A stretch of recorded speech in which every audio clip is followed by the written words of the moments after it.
Hello, everyone. My name is Peter DeBrine, and I am a destination advisor and sustainable tourism expert.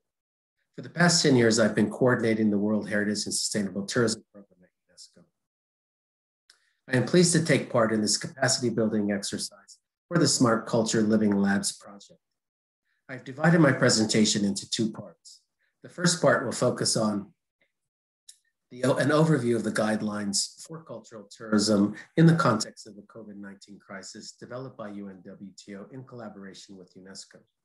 The second part of my presentation will focus on destination management and how this can be applied to the Living Labs project using UNESCO tools as good practice examples. And if you bear with me now, I will begin my presentation by sharing my screen.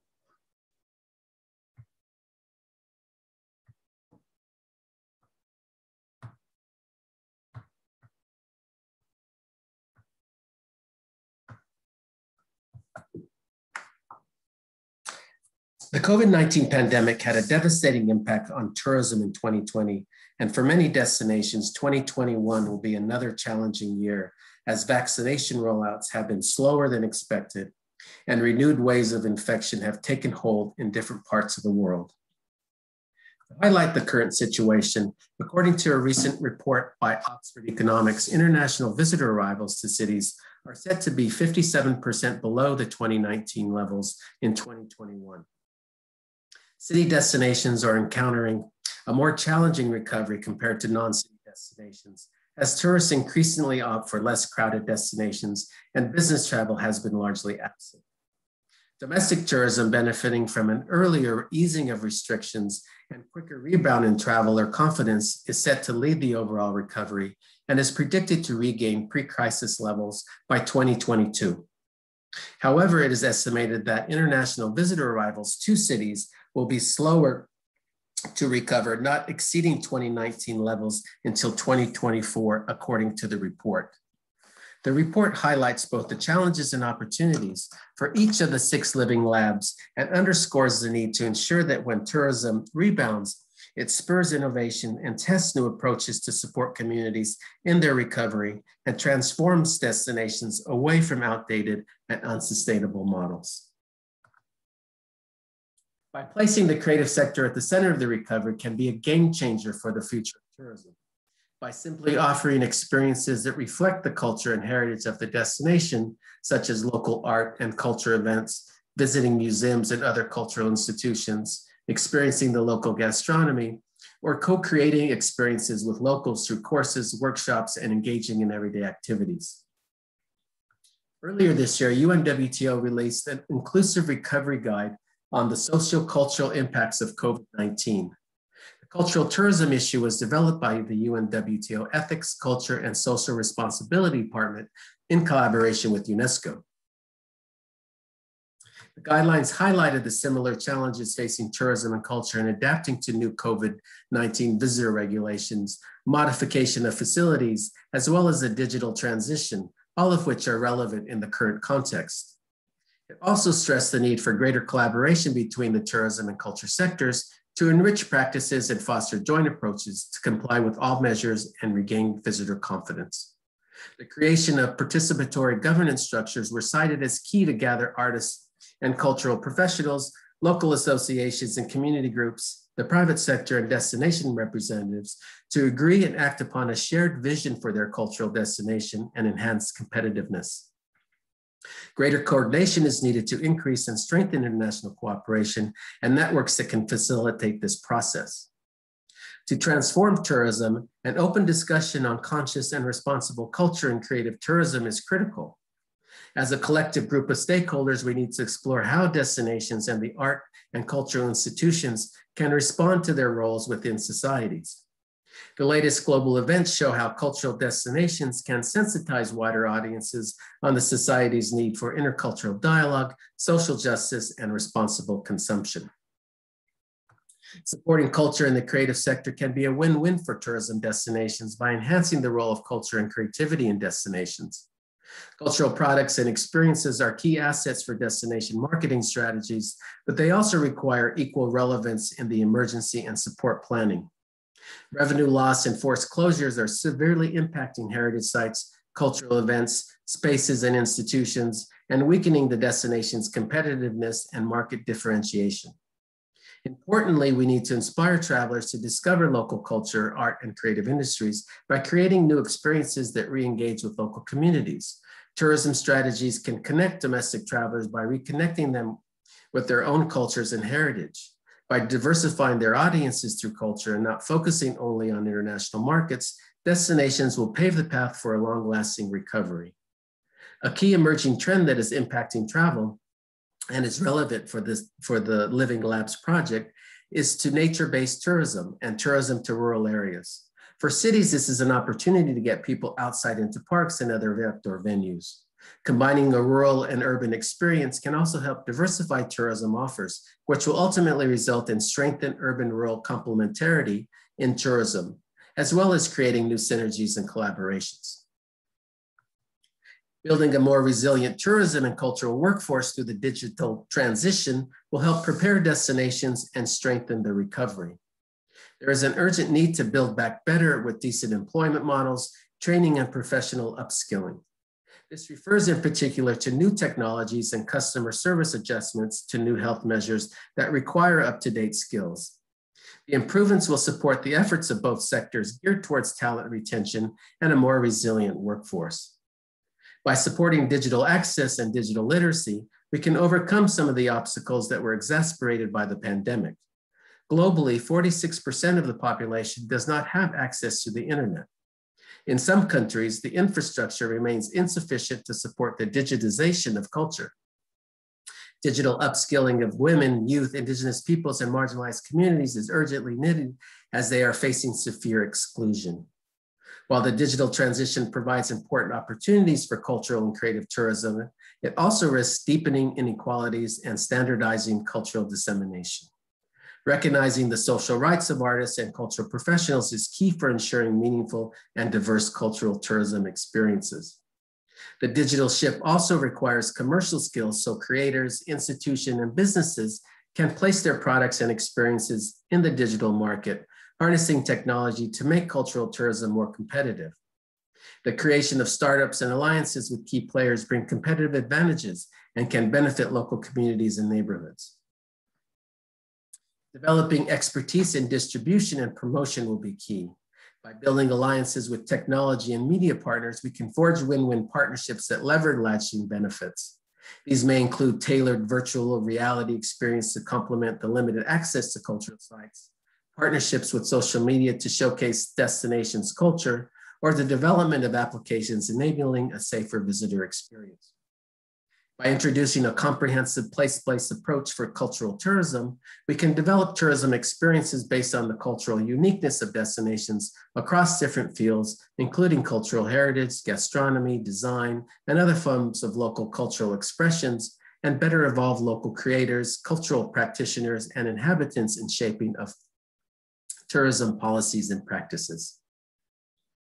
How we engage stakeholders to foster community-based tourism through living heritage will help build resiliency and help transform destinations. Through addressing a wide range of tourism stakeholders from policymakers to development departments, tourism experts, tour operators, travel agencies, and other stakeholders working in the field, we can raise awareness of the important role of communities and cultural practitioners and their living heritage on the sustainable development of tourism. The pandemic is an opportunity to rethink and review tourism experiences related to living heritage towards reshaping and rendering them more inclusive and sustainable. The viability of the heritage should in no way be diminished or threatened. We should strive to develop community-centered tourism initiatives that actively engage practitioners of local and traditional knowledge to strengthen systems for transmitting living heritage to future generations through sustainable tourism and exploring how living heritage and tourism can improve the livelihoods of communities and practitioners while safeguarding the social functions and cultural meanings of that heritage. Furthermore, the rights and aspirations of the communities and practitioners should be fully ensured in relation to the development and management of cultural tourism through living heritage. So moving forward, how can we best put these guidelines into practice? The process starts with a key idea. You can shape the tourism that affects you in the future and make it what you want and need it to be. This is the basic fundamental foundation of all destination management planning. And I put forward that it's a simple recipe, but of course it's much more complicated than that. But it begins with an honest assessment of the product. You then have to, without a doubt, protect and safeguard the heritage values. And investment in appropriate and sustainable infrastructure that does not have a negative impact on those values. And investment in storytelling and creating those experiences based on storytelling. Because the storytelling can help empower businesses and people. And it also helps in terms of attracting a new type of tourist in terms of the stories you tell and the experiences you create. And of course, you have to keep doing it again and again and again, because it's a very dynamic system.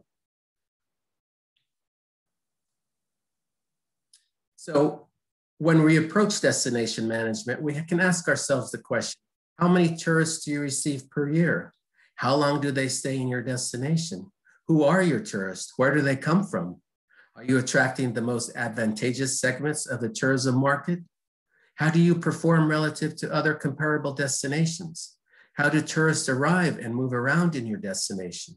Where do they go afterwards? What are their motivations for coming? What do they know about your destination and the attractions on offer? What do they care about? Do they understand the heritage values? What are the positive and negative social, economic, cultural, and ecological impacts caused by visitors? How do they affect heritage management of the site?